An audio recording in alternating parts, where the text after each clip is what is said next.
Arranca la tertulia de los negocios y la inversión a esta hora en esta nueva temporada. Hoy con Miguel Villarejo. Muy buenas noches. Muy buenas noches, Manuel. Miguel Villarejo, periodista financiero, director adjunto de Actualidad Económica. Rafael Moreno, buenas noches también. Hola, ¿qué tal? Buenas noches. Director de la firma de consultoría Eticae y profesor de estrategia de SIC. Y Vicente Montañez. Vicente, muy buenas noches también. Muy buenas noches, ¿qué tal? Encantado de saludarte, socio director en VMV Consulting y en alquilerejecutivos.com. En Valencia, imagino, ¿no, Vicente? Afirmativo. Sigue sin llover, ¿no?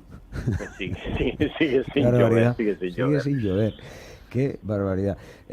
Oye, os cuento lo último que acaba de saltar como flash en el mercado. El número de millonarios en España crece un 60% desde el año 2008.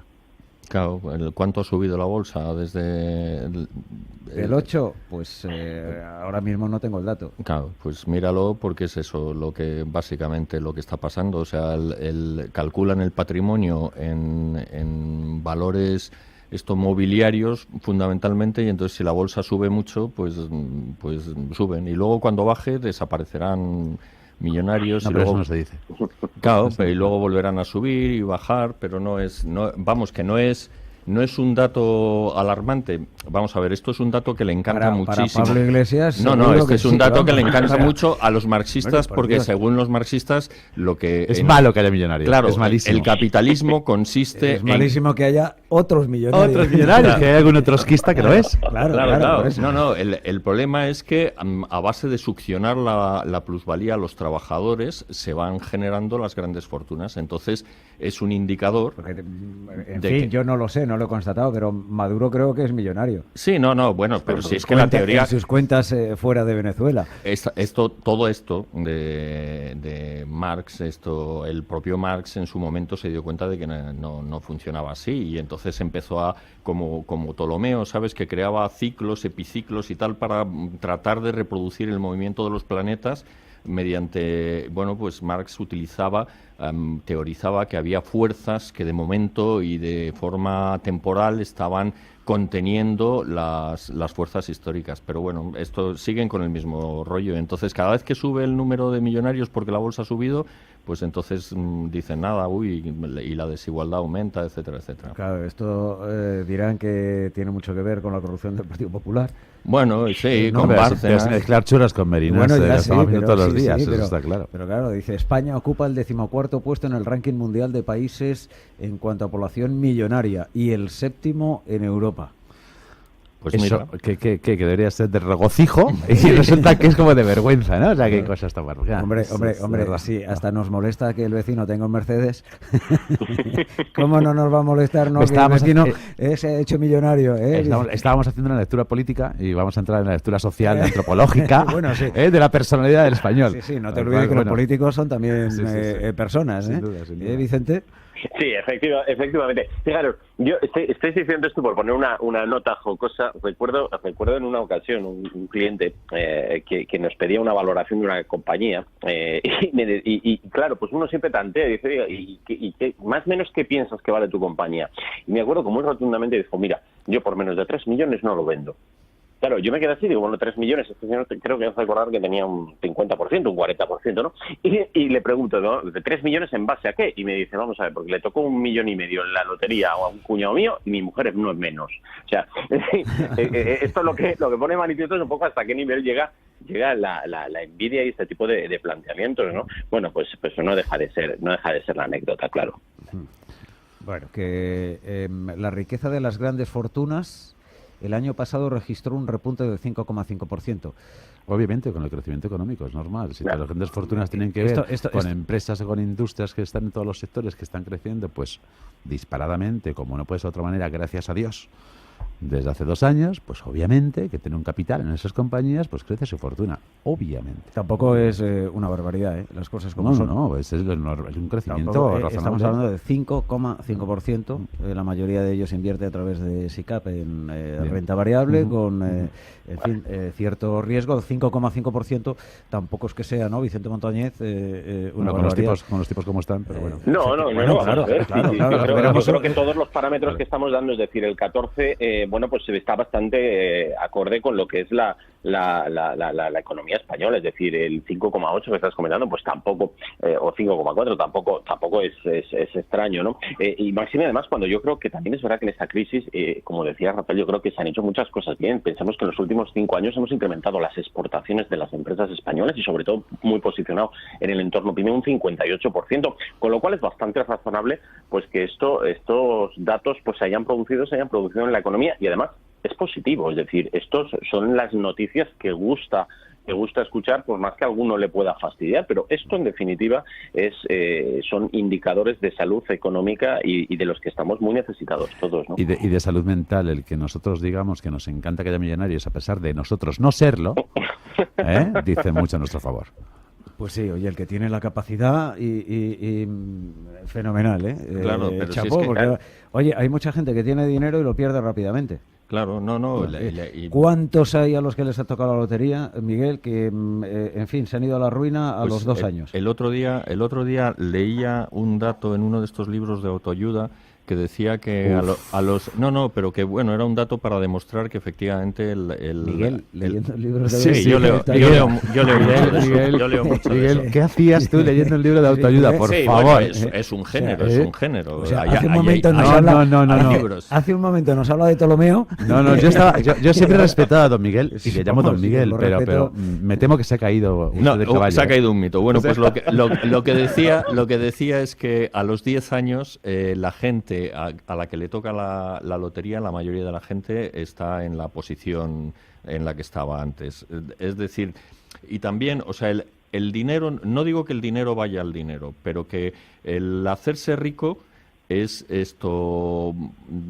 consecuencia de un determinado esfuerzo. El libro al que leía es el libro de la buena suerte, el del trébol que hay que hacer, o sea, que distingue entre lo que es la suerte en sí, la suerte a la que estamos todos sujetos, y lo que es la buena suerte. Y la buena suerte generalmente tiene tiene mucho que ver con el esfuerzo y con el trabajo y con la constancia. Y recuerdo que en uno de los programas estos magníficos que hace Radio Nacional de España de documentos los fines de semana, hablaban de la expulsión de los moriscos. Y decían cómo pusieron a un señor que era millonario, lo pusieron en el puerto de Valencia con una mano delante y otra detrás, un hombre que se había hecho rico, y cuando lo llevaron al norte de África, y al cabo de 10 años había rehecho su fortuna. ¿Por qué? Pues porque sencillamente su fortuna era consecuencia de sus contactos y de su conocimiento y de su trabajo. En gran medida, eso es lo que origina la riqueza y aunque los marxistas sostengan que siempre la explotación y todas estas cosas. No sé si entrar por estos derroteros, pero simplemente apuntar... Entra. No, hablar de millonarios, pero... Es que si no me vais a obligar a hablar de Cataluña, casi prefiero que entre por... No, pero en el tema de los millonarios, mira, creo que el día 2 de octubre, bueno, no me hagan mucho caso, pero bueno, los próximos días es el día de la educación financiera. No estamos hablando de hacerse millonario, hacerse rico, pero que uno se pueda permitir vivir muy bien a lo largo de la vida es tan simple como lo que la gente tenga educación financiera, que no tenemos en este país en lo más mínimo. Hay una cosa llamada interés compuesto. Y una cosa llamada interés compuesto, que si uno desde su primer salario, con 24 años, retira un 10%, desde su primer salario, que puede ser un primer salario de 600 euros o de 900 o de 1.000, no estamos hablando... Si uno retira un 10% y lo mete tranquilamente a cualquier inversión, no me importa la que sea, porque en 30 años está demostrado que crece exponencialmente, pues esa persona que empieza con 23 o 24 años, a los 55 podría jubilarse para el resto de su vida. Tranquilamente. Lo que pasa es que nos falta una educación financiera brutal. Estamos acostumbrados al consumo, no estamos acostumbrados al ahorro, no sabemos abrir una cuenta bancaria y no utilizarla. Por lo tanto, ese sería un camino para enriquecerse sin ser o llamarse Bill Gates. Y aparte, hay que decir una cosa, el que haya beneficios y es muy bueno, porque es el primer paso, porque eso significa que habrá inversión y luego habrá empleo. Es decir, que al final, aunque a lo mejor es muy ingenuo pensar que la riqueza se va derramando por la pirámide de rentas de forma regular, no es exactamente así, pero desde luego para que haya empleo tiene que haber inversión, y para que haya inversión tiene que haber beneficios. Lo que es imposible es construir una economía próspera en la que todo el mundo tenga sus necesidades cubiertas si alguien no hace una actividad que sea productiva y que genere y que sea rentable. Efectivamente, es el día 2 de octubre. Este año se celebra el 2 de octubre, es el tercer día de la educación financiera y, en fin, el objetivo es concienciar de la importancia de mejorar los conocimientos económicos para la toma de decisiones responsables. Decía antes Miguel que mucha gente, lo de la suerte, lo de que la gente está en unos entornos que apoya o ayuda a que alguien se haga rico. Y eso es verdad, y eso es real, y eso es así.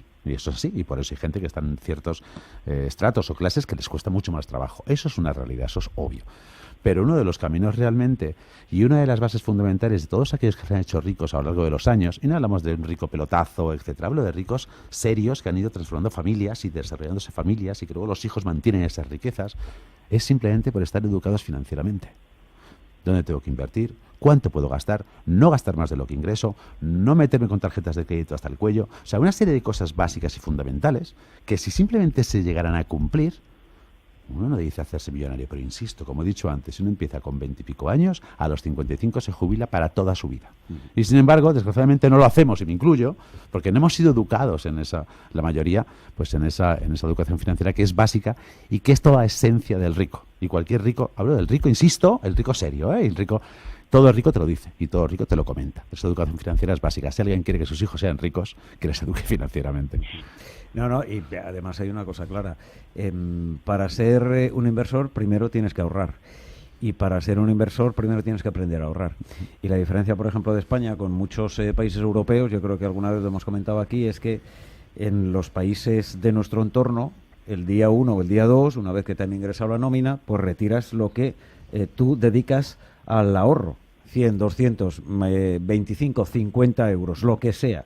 El día 1 o el día 2, con la nómina prácticamente entera. Lo primero es lo primero. Y lo retiras. Claro. Aquí en España no. Aquí en España ahorramos lo que nos queda. Lo que me sobra. Lo que me sobra. Pero nunca sobra. Entre que ingresamos la nómina y lo que me sobra, hemos pasado por los bares un montón de días, hemos comido fuera un montón de días, etcétera, etcétera. Claro, entonces, así difícilmente podemos ser buenos inversores si somos malos ahorradores. Así es. Vicente.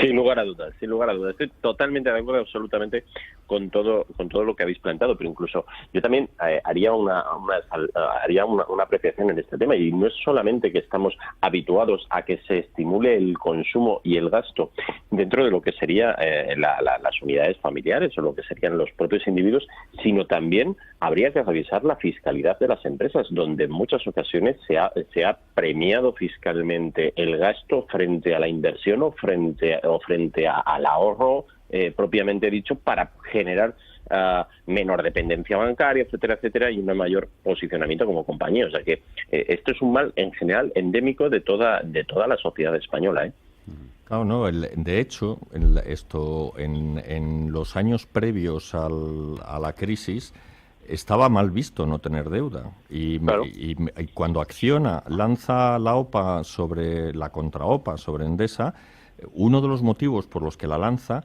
es porque Citi, que es el banco que le asesoró, le dice que es que el mercado le está castigando porque no tiene deuda.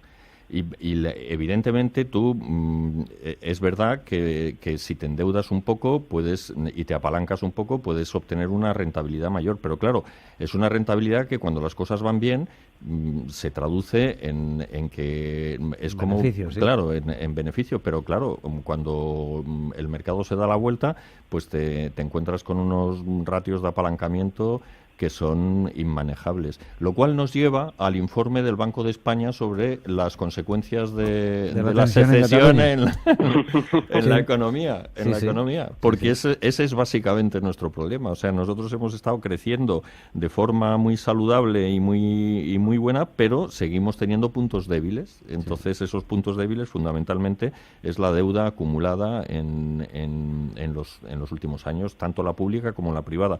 Entonces, en el momento en que se produce inestabilidad, retirada de capitales y la prima de riesgo, en consecuencia, sube un poco, eso se traslada a todo el sistema. Entonces, el pago que tenemos que hacer por intereses se dispara, con lo cual el gobierno tiene menos posibilidad de impulsar la economía, y luego toda la gente que está todavía pagando hipotecas o que está pagando deudas contraídas durante el auge, pues tanto empresas como particulares pues pueden invertir y gastar menos, y todo eso hace que la economía frene. Claro, fíjate tú, y cerrando el círculo, lo que estás tú comentando de la deuda empresarial es lo mismo que acabamos de comentar de la falta de educación financiera en las familias. Claro. Entonces es llevar lo que ya ocurre en las familias, en cada ser humano, a sus papeles luego como directivos empresariales, y sigue careciendo de la misma educación financiera. Entonces siguen actuando de la misma forma, tanto en la familia, ellos mismos, como con la empresa. Es el mismo razonamiento.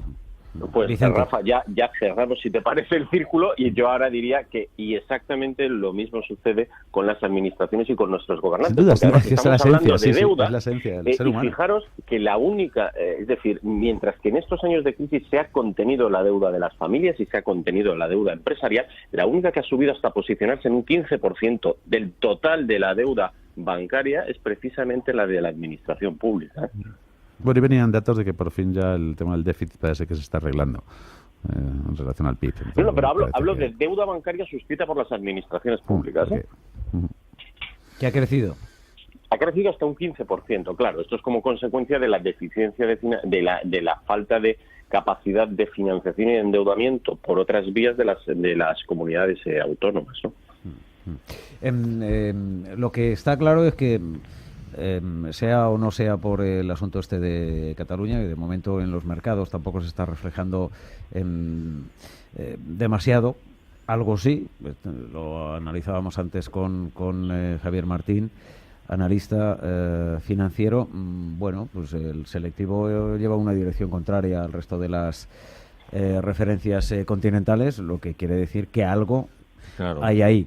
Bien, es cierto que en datos de consumo, etcétera, etcétera, pues no parece que todavía se esté notando, pero al margen de esta cuestión, lo que sí están hablando ya los expertos es que la economía española se está parando sin que eso genere ningún temor. Simplemente se trata de una normalización después del crecimiento que se ha producido en estos últimos años, fruto de donde veníamos, ¿no? Claro, de la crisis. Pero que estamos entrando en una normalización de un crecimiento algo más moderado. Hemos estado creciendo a tasas trimestrales del 1, del 0,8, del 0,9, que anualizadas son entre el 3,5 y el 4%, y ahora a partir del verano pues vamos a crecer a tasas del 0,6, 0,7, que están también bastante bien, están cercanas al 3% anualizadas, pero hay una ralentización, y eso como consecuencia pues normalmente del agotamiento de la fase expansiva y de que está subiendo también el precio del petróleo. Claro, en fin, sube el precio, los vientos de cola. Los vientos de cola, aunque todavía no son, o sea, el petróleo está en los $60 y los tipos de interés, hay cierto temor a que, aunque de todas formas no han subido, pero vamos, el bono americano estaba en 2 y pico. Sí. 2,35, en 2,35. Bueno, pues todo eso hace que se vaya, y luego también es verdad que un gran motor de este crecimiento ha sido el turismo, y que en el turismo pues ahí llega un momento en que no tienes tu capacidad para absorber más visitantes, especialmente si los recibimos con pintadas que dicen "Tourists go home". Sí. De todas maneras, yo no estoy de acuerdo. Venga, muy rápido, Rafa, que vamos a publicidad y luego continuamos. No, simplemente un detalle. Hablábamos lo de la ralentización. Crecimos en 2015, creo que fue al final ha sido un 3,4, en 2016 creo que un 3,3, y ahora vamos a ver cuánto crecemos a final de año este año. Y sí, ya sé que para el año que viene está diciendo un 2,5, 2,6, que es lo que decían hace 3 años respecto a hace 3 años. Entonces, no hay tampoco indicios de que vayamos a ralentizarnos. Y hay algunos aspectos que para el año que viene pueden explotar entre comillas, tampoco va a ser una explosión, que están empezando. La construcción el año que viene influirá muchísimo más que este año y crecerá mucho más en 2018 que en 2017. Claro, pero quiero decir, tampoco hay aspectos que sigan, se va a ralentizar. No estoy convencido de que eso sea así. Hablando de 2018, hablando de 2018, sí. Sí, el dato en el que se basan es la ralentización en la creación de empleo. Ese es bueno, pero no en crecimiento. Otra cosa es la creación de empleo. Es que no confundamos. Claro, pero que eso es un indicador sí. de que no, pero se puede llegar al techo en la creación de empleo en hostelería, por ejemplo, como se comentaba hoy, ¿no? Como nos comentaban en hostelería, se puede llegar al techo, porque a lo mejor se puede llegar al techo en creación de empleo en algunos sectores. Bueno, pues ya veremos qué pasa en otros. Sí. O sea, es que a veces estamos siempre mirando lo que va a pasar con lo que ha pasado. Vamos a ver qué ocurre. Y sobre todo estamos en el terreno de las décimas, que como decía Exacto, Fabián Estapé, en macroeconomía las décimas no cuentan. Sí. Publicidad y regresamos.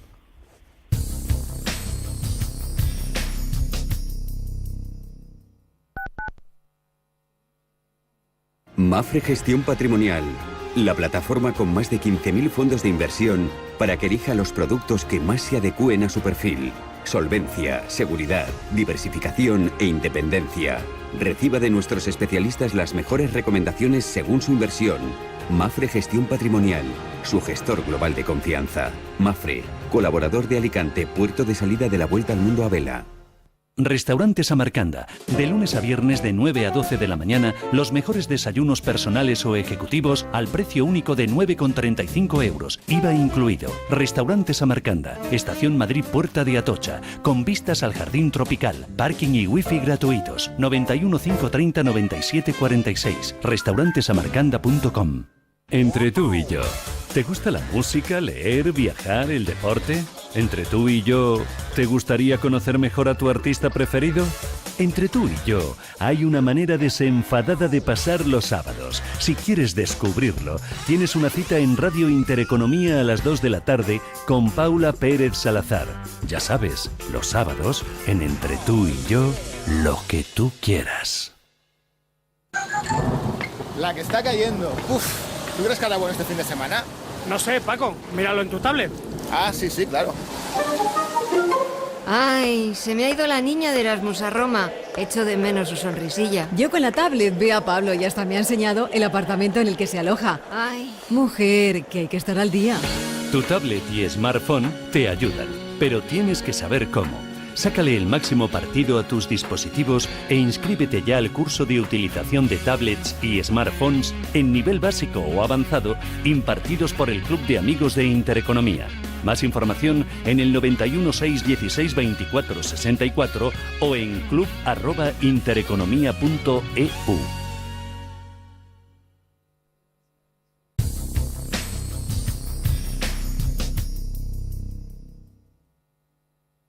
En Radio Intereconomía, Visión Global, con Manuel Tortajada. 7:57 minutos de las 8 de las 7 en la Comunidad Canaria. Seguimos en la tertulia de los negocios y la inversión con Miguel Villarejo, con Rafael Moreno, con Vicente Montañez, pero saludamos en este instante a la abogada Izaskun Martínez. Muy buenas noches. Muy buenas noches, Manuel. Abogada de Durán y Durán. Hablamos en estos próximos minutos de hipotecas. Hay muchos afectados en España y desde luego tienen la oportunidad de exigir y de buscar de vuelta lo que les corresponde, lo que las sentencias judiciales les están ofreciendo. Correcto, Manuel. Ya el pasado día 23 de diciembre del 2015, el Tribunal Supremo declaró la nulidad de esta cláusula relativa a los gastos de constitución y formalización del préstamo de la hipoteca que el banco carga a los clientes. El Supremo considera que el traslado de esa responsabilidad de pago de esos gastos al consumidor no permite una mínima reciprocidad y también considera que le ocasiona al consumidor un desequilibrio relevante. Esos gastos de constitución de la hipoteca suponen aproximadamente unos 3.000 euros en una hipoteca de 150.000 euros aproximadamente. ¿Y qué personas pueden reclamar estos gastos?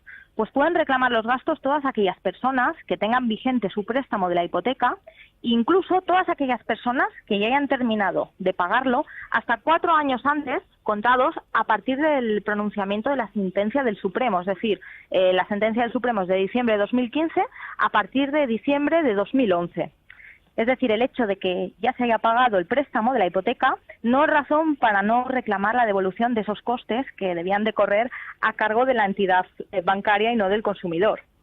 ¿Qué es lo que nosotros reclamamos? Reclamamos los gastos de la notaría, los gastos del registro de la propiedad, los gastos de gestoría, los gastos de tasación de la vivienda y también los impuestos, el impuesto de transmisiones patrimoniales y de actos jurídicos documentados.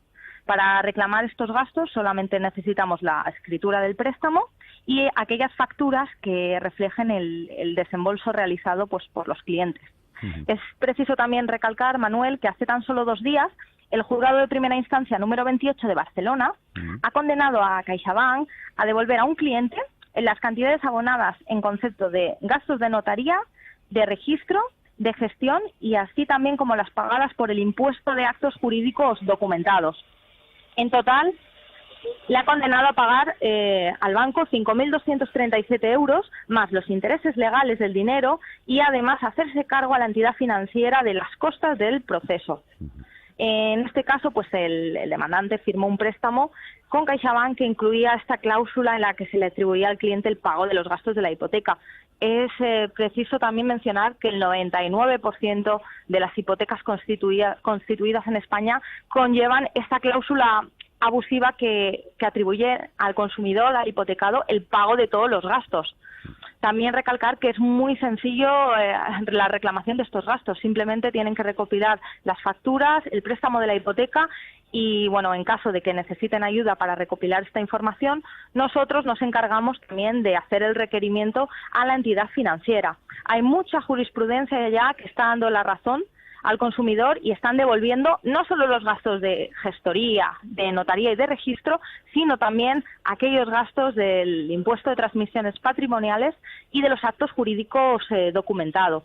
Entonces, lo importante aquí, esta última sentencia que he mencionado, lo que dice que no solo es importante la transparencia de la cláusula, sino que si existe o no el desequilibrio entre las partes, entre la entidad financiera y el consumidor. Entonces, lo que dice su fallo es que tan solo por esa razón, por imponer el banco el pago de todos los gastos al consumidor, tan solo por eso esa cláusula es abusiva, porque no es de recibo imponerle al prestatario pues todo el gasto. Según los expertos, para una hipoteca media de unos 150.000 euros, el conjunto de estos gastos de los que nos está hablando la letrada puede ascender de media a unos 5.300 y pico euros, y eso incluye pues los gastos de gestoría, de registro, de notaría y por el impuesto de actos jurídicos documentados. Sí, nosotros animamos a todos aquellos consumidores que tengan su hipoteca vigente, y no solo los que la tengan vigente, los que la hayan cancelado a partir de diciembre de 2011, a reclamar esos gastos, y no solo los de la constitución del préstamo. Si ha habido alguna subrogación y el hipotecado se ha hecho cargo de estos gastos, también se pueden reclamar. ¿A través de qué número de teléfono, abogada?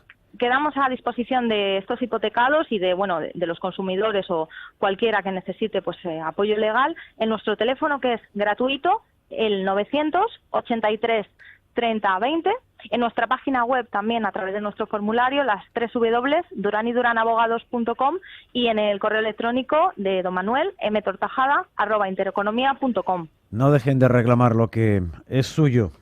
983 30 20, abogada Izaskun Martínez. Muy buenas noches. Muy buenas noches, gracias. En Radio Intereconomía, Visión Global. Soy Carlos Gandarias, presidente y fundador de CRICU SL. En CRICU nos centramos en devolver la vida a nuestros suelos a partir del humus de lombriz y otros biofertilizantes. Gracias a Iberaval podemos llevar soluciones altamente rentables a nuestros agricultores y ganaderos. Si eres emprendedor, con Iberaval tu proyecto es posible. Iberaval, hacemos empresa.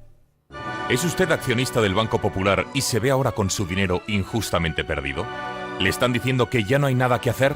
No se lo crea. Tiene usted muchas posibilidades de recuperar su dinero si cuenta con nuestros servicios. En Durán y Durán Abogados, Miguel Durán le espera para que usted recupere su inversión.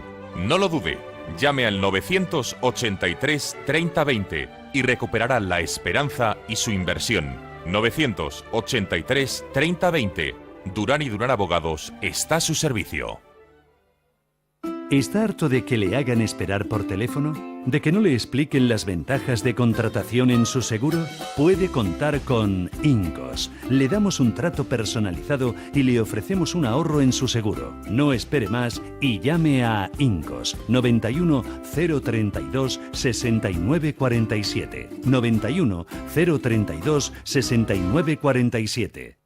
¿Qué tipo de piel tienes? ¿Te la cuidas? ¿Te proteges del sol? ¿Se te cae el pelo o se te hinchan las piernas? ¿Qué perfume puedes regalar? ¿Cuáles son los últimos avances en cosmética? ¿Con qué frecuencia debes lavarte el cabello? Deja de buscar en internet respuestas confusas, porque ahora en Belleza Capital estarás enterado de todo esto y mucho más. Los sábados de 11 a 12 de la mañana en Radio Intereconomía con Katia Rocha.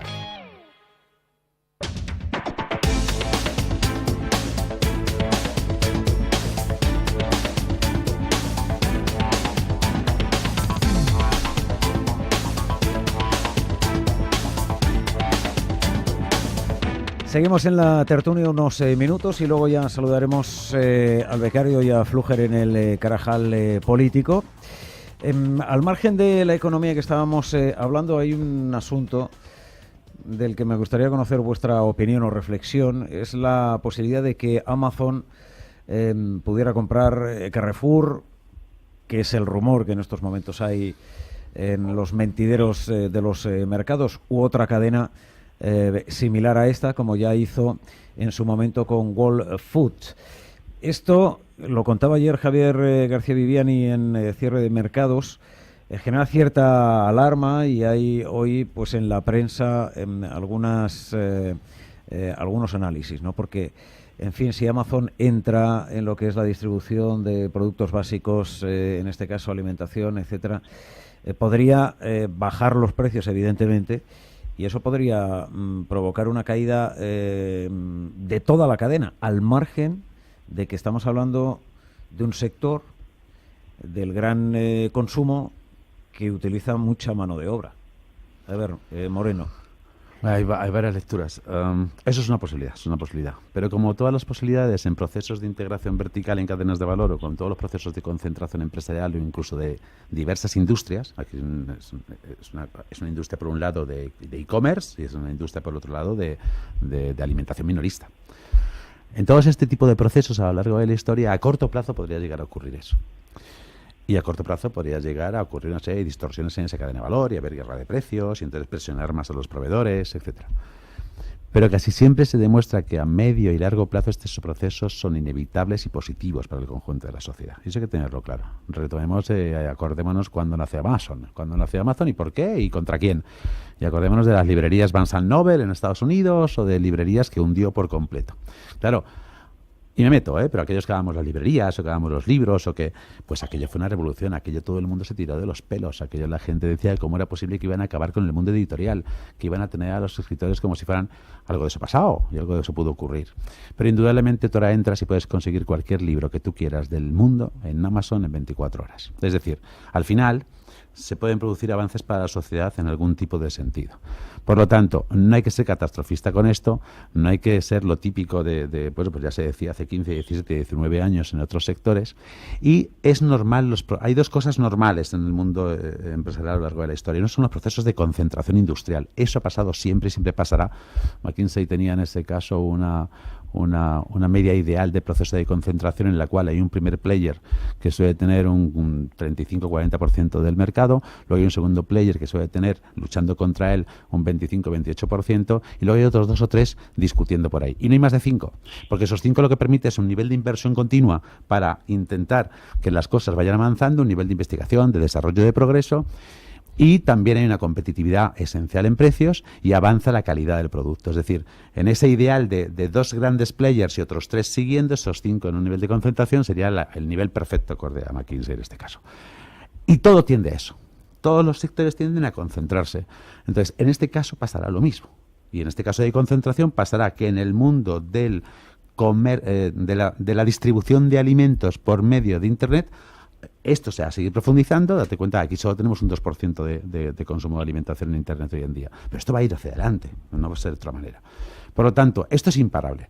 ¿Cuál es la solución para el retail, para otras tiendas, para que son incapaces de competir en precio, en volumen, en cantidad, en variedad, con todas estas? Como siempre, la especialización. Si uno se da una vuelta por Londres, una vuelta por Nueva York, o una vuelta por Madrid o por Barcelona, se dará cuenta de que están aflorando como moscas, muchas morirán, pero muchas quedarán, muchísimos puestos de alimentación alternativa, de alimentación que vuelve a los orígenes de tomates especiales del huerto de fulanito. Es decir, esto es real para esa compra es de volumen, basada en coste, que todos hacemos, y esto va a ser real, estos procesos de concentración y de bajada de precios va a ser real, es una realidad, va a ser así. Creo que puede ser positivo además para el conjunto de la población, como ha sido en otros sectores, y lo que tiene que hacer esos agricultores, esa cadena de valor que puede sentirse a lo mejor, pues tiene que encontrar otros nichos de mercado donde poder conseguir un premium por los precios, valorar más el precio, aumentar los precios y que les quede más margen. Y tiene que ir por ahí ese ajuste entre las grandes cadenas, que quedarán unas pocas, y los pequeños que tendrán que encontrar sus nichos. Porque evidentemente va a desatar, como ya ha desatado, una guerra de precios en Estados Unidos con la compra de World Foods, y eso le permite aplicar economía de escala, como decías, ¿no? Claro, por supuesto. Puntos de venta con rapidez. A ver, Vicente Montañez. Sí, vamos, yo coincido bastante con prácticamente la exposición que ha hecho mi compañero, que además me ha parecido brillante, y en definitiva es que no se le puede poner puertas. Es brillante, Moreno, es brillante. Sí, pero lo leí en un libro de autoayuda. Es muy difícil ponerle puertas al campo.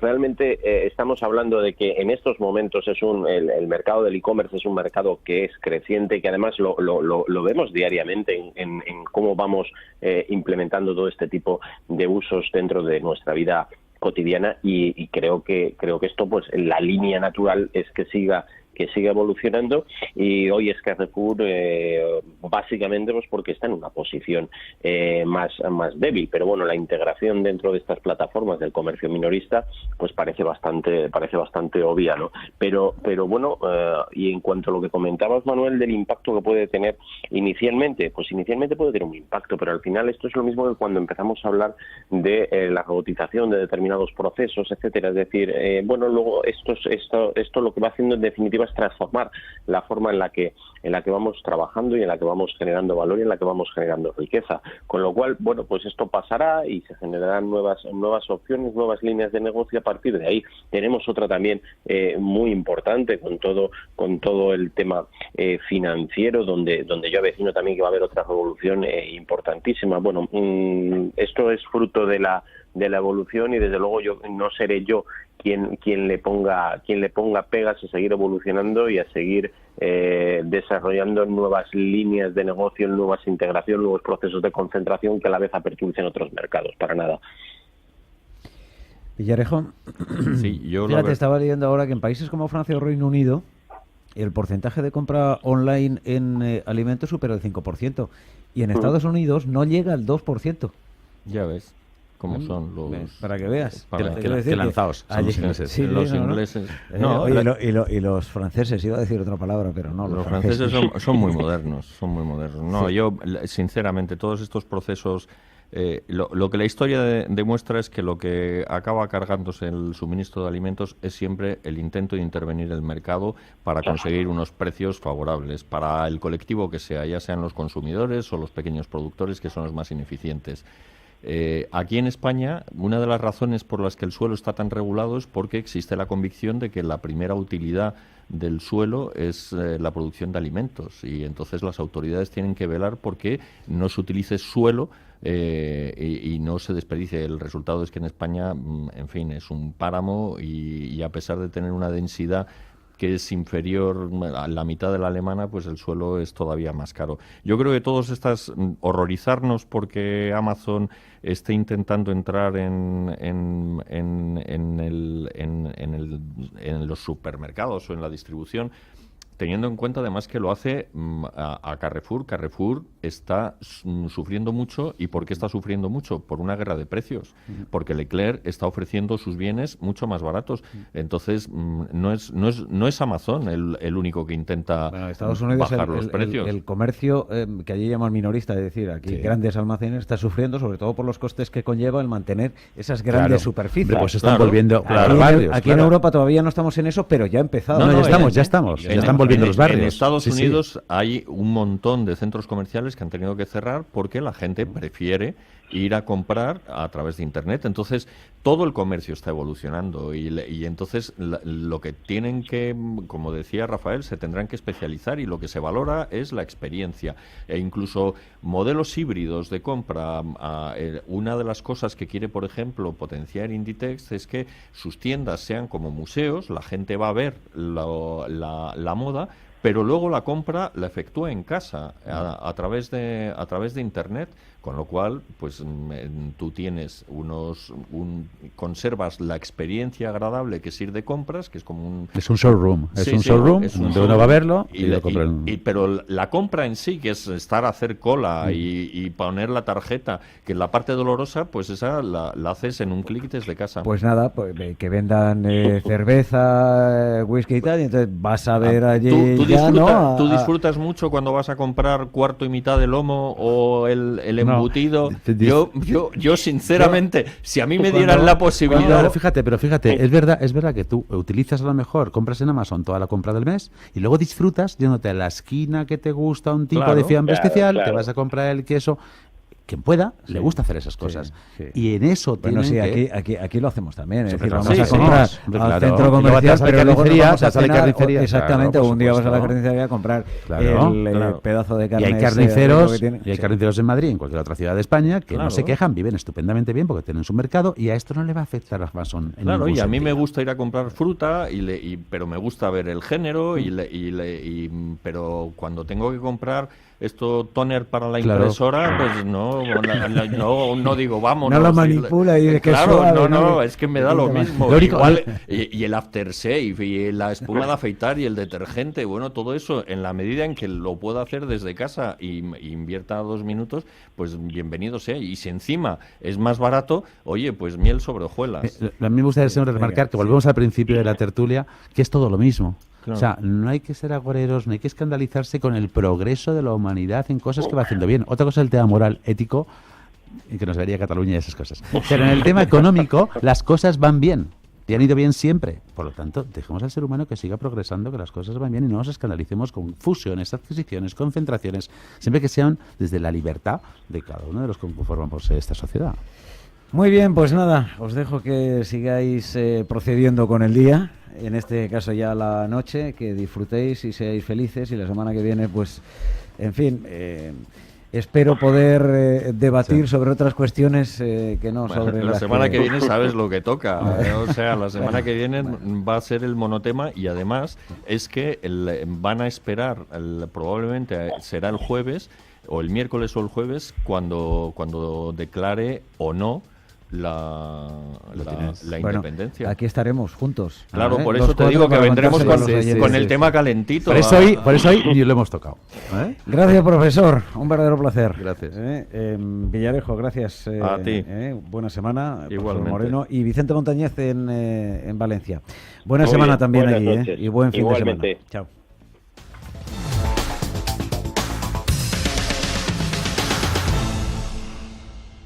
Hablar de negocios es hablar de